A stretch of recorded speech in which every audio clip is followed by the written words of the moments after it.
আসসালামু আলাইকুম বন্ধুরা, এই যে আমাদের সাথে জসিম ভাই চাবি খুঁজে পাচ্ছিল না এতক্ষণ, এখন পেয়েছে চাবি খুঁজে। আপনারা টেনশন নেবেন না, আমরা তো আর একটা সৌদির বাড়ি কাজে চলে আসছি শীতের সকালে। এবার এটা দেখতেছেন,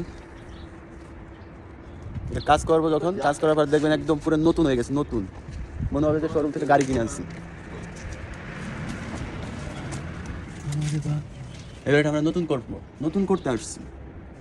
আপনারা আজকে দেখবেন আর কাজ শেষে দেখবেন কি করবো।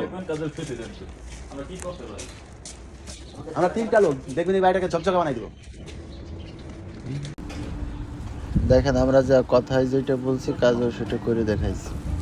আমরা এই বিল্ডিংয়ে পুরো পাথরের কাজ করছি। সৌদি আরব এটাকে আপনার কাঁচার কাম বলে, মানে রঙের পরিবর্তে কাজটা